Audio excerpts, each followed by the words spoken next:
All right, so derivatives. Derivatives caused the 2008 panic. Once again, in financial terms, once you have a wrecked economy, once you have a deindustrialized rubble field of an economy with your living standard cut by two-thirds, then on the scene arrive the derivatives and the hedge funds, and they provide the financial panic through deregulation and privatization. Yes, indeed. You don't like Fannie and Freddie? Well, they've been privatized, and that's how they went in the direction that they went in.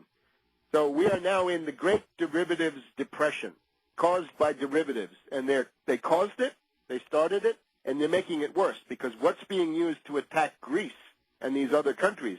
Derivatives, derivatives, derivatives. So time to fight derivatives, and if you can't grasp that, you're essentially out of it. Now, what Obama comes forward with, of course, is a very weak, deceptive, treacherous so-called reform package. How to pretend to fight Wall Street without really doing it. Now, derivatives, of course, paper based on paper. Financial instruments whose value depend on other financial instruments. They were completely illegal under the New Deal. From 1936 to 1982, derivatives were illegal through a feature of the 1936 Commodity Exchange Act, which outlawed any options on agricultural commodities. And therefore, any time that might have crept in any way, it meant that the derivative was illegal. And this was done because of abuses of derivatives, yes, in the 1930s, using futures and options to attempt to corner the market in wheat and corn. That's the story.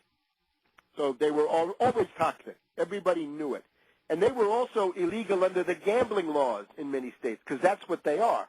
It's not, this is not the subprime mortgage crisis. It's the side bets on mortgages that were placed without having anything to do with mortgages. And the kinds that we have, mortgage-backed securities, any kind of asset-backed security that takes mortgages or car loans or credit card paper and makes that into a bond, that's a derivative because it's one security based on another. The collateralized debt obligation, which is a way to wrap up and package many mortgage-backed securities. Then we have the collateralized debt obligation squared, CDO squared, or synthetic CDO, which is a CDO that has other CDOs in it. So it's a CDO made up not so much of mortgage-backed securities, but rather of other CDOs. And then on top of that, you've got the infamous credit default swaps, insurance issued without meeting the legal and capital requirements of being an insurance company. Therefore, illegal already if the laws were enforced. But now we've got to make it illegal again. And then the SIBs, structured investment vehicles, that can wrap up this entire thing. You take MBS, you make that into a CDO. Then you make some CDOs into a synthetic CDO or CDO squared. You slap on some credit default swaps as insurance. You package all of that as a structured investment vehicle, and you park it off balance sheet. And that means leverage, right? You've got 6 layers going up from the bottom. Let's go through it again. You start with mortgages. You make those into mortgage-backed securities. That's one level of derivatives. You package the mortgage-backed securities into a collateralized debt obligation. You take several hundreds CDOs, and you make that into a synthetic CDO, a CDO squared. You add on a layer of protection, because you're going to need it, a credit default swap layer on top of that, and then you make that into a SIV, a structured investment vehicle.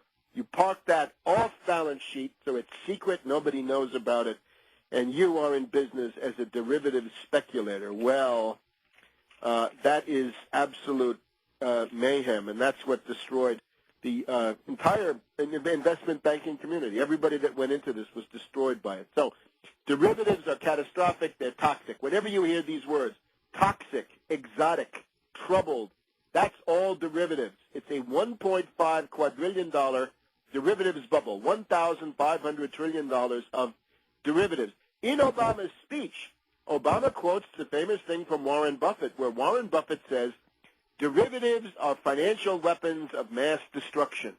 But then Obama turns around and says, yes, but they have a legitimate role. Wait a minute, Obama. That's schizophrenic. How can they be financial weapons of mass destruction against yourself and they have a legitimate role?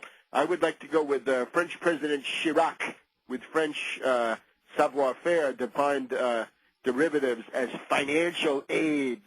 Yes, that's good. That's like saying financial aids, but then Obama says, yes, but they have a legitimate role. They have no legitimate role. The best thing to do with them is outlaw them, ban them, as they were illegal from 1936 to 1982. You want to be Franklin D. Roosevelt? Great. Ban derivatives. Now, short of that, given the political realities, I would still work towards a ban on derivatives. But here's how to do it. One thing is, which is there are probably two half measures in this bill that have some merit.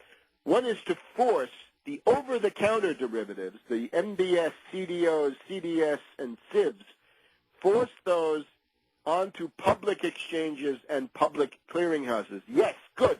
That's the battle. Should derivatives be reportable? Should over-the-counter derivatives be reportable? That's the old battle lost by Brooksley Born against Rubin, Greenspan, and Summers in the second term of the Clinton administration.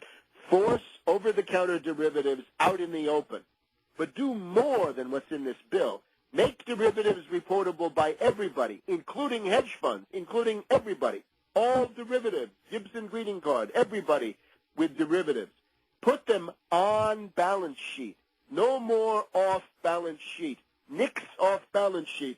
Everything goes on the balance sheet, be it a bank or a hedge fund or whatever it is, especially these banks.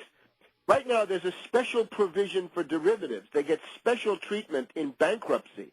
End that. Let them go to the end of the line, not the front of the line, in bankruptcy cases, be they Chapter 11 or Chapter 7. Now, we have the Volcker rule, so-called, which is that commercial banks should not engage in proprietary trading, which probably includes derivatives, depending on how they define this. Senator Blanche Lincoln, fighting for her life in Arkansas, who happens to be the chairman of the Senate Agricultural Committee, and this is where derivatives are located because of the fact that they grow out of these agricultural product options. Senator Blanche Lincoln says no derivatives issued by commercial banks. Good as far as it goes. Why not go all the way back to the good New Deal measure Glass-Steagall? You can choose to be a bank. You can choose to be a stockbroker. You can choose to be an insurance company. Pick one, but no more than one. Can't be any more than one of any of those. Now, let's get to the heart of the matter, though. Credit default swaps. This is what destroyed AIG. Through the AIG London hedge fund with $3 trillion worth of swaps right there. These swaps destroyed AIG. They are illegal. It is a form of insurance issued without being an insurance company, without meeting the capital legal requirements of being an insurance company. And if you don't destroy them now, you see they're being used against Greece. When David Einhorn and company want to make a bet against Greece, they use credit default swaps. So if you don't stop it now, Greece will go down, and ultimately these credit default swaps will be used against California, New York, and against the federal government itself. Now, people may say, oh, we want a federal default would be good. I guess that's Peter Schiff seems to be flirting with that idea. Well, that was old Stanley Druckenmiller back in 1995. He wanted to get the U.S. government to default because he had shorted this paper. That's a conflict of interest beyond belief. Now, let's look at CDOs. What I think we can do here is to ban synthetic CDOs. CDOs are what destroyed Bear Stearns. They destroyed Merrill Lynch. They destroyed Lehman Brothers. Ban the synthetic CDO. You can say you cannot have a CDO with CDOs inside it. That would ban the CDO squared or synthetic CDO. Back in a minute.